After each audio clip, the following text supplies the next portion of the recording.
actually, you want to speak to your experience with doing the 203K from the contractor perspective? So far, it's been horrible. And I'm not saying that to blame anybody, because I bear responsibility too, because it was a learning experience for me, because you have to learn how to manage people's expectations, because HGTV is ruining the world right now, and everyone expects to walk into $1 million home on $30,000 budget. $30,000 budget. So, but as far as handling the paperwork and all that, that's actually pretty simple. I think most people can figure out how to do it. It's just finding a good contractor and making sure that the contractor and the home buyer really mesh. So if someone's doing a rehab loan, what would you tell the buyer to do as far as how they interact with the contractor and how to find a contractor and all that stuff? I think the buyer should get several quotes from multiple contractors and make a decision there based on the quotes they're receiving and how they feel about the person they're working with.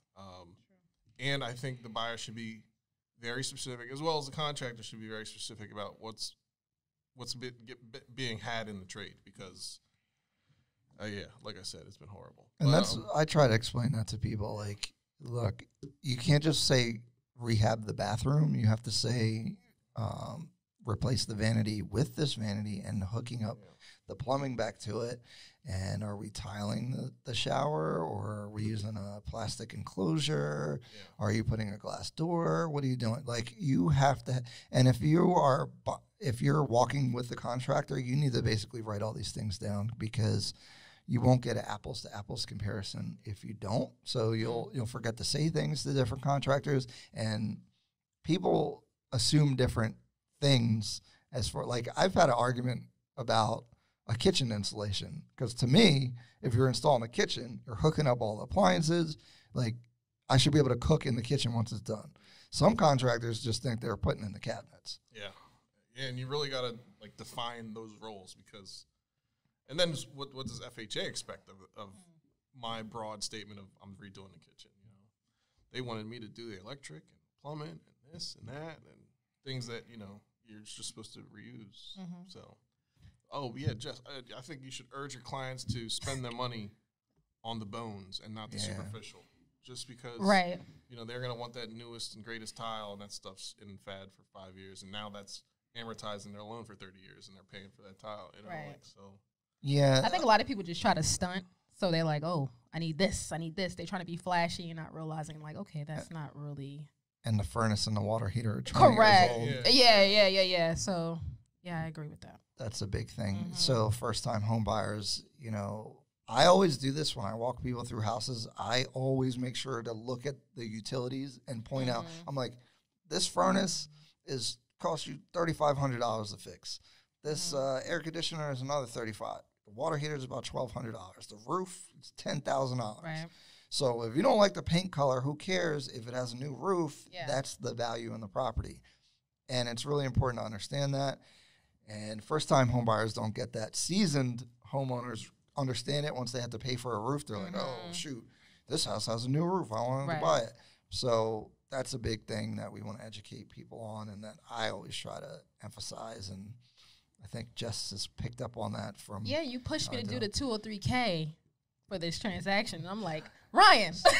So that's a good thing to talk about, too. So. Lord.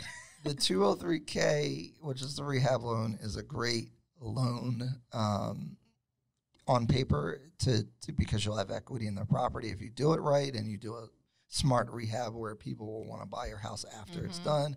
If you add green, crazy wall colors and start doing crazy stuff, then maybe not so much. But for agents, it actually sucks, and most agents are going to want to discourage you from doing it.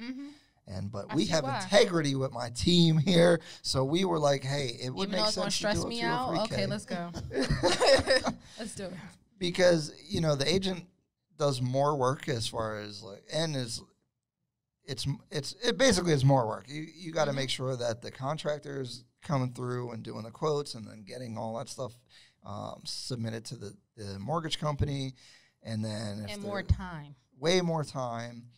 and you don't make more money. And actually, you make less money because if you sold them a house that was already fixed up, the price will be higher than if you do a cheaper property. Correct. So that's why if you talk to agents people. about it, most agents will be like, "Hey, why don't you just buy a house that's already in good shape?" Right, because the listing agent that I was talking to, she's like, I have no idea how a 203K works, and Right. she's been in the business for years. So That's the other thing, and they'll discriminate against your offer because it's 203K, and they think, rightly so, it takes longer to close.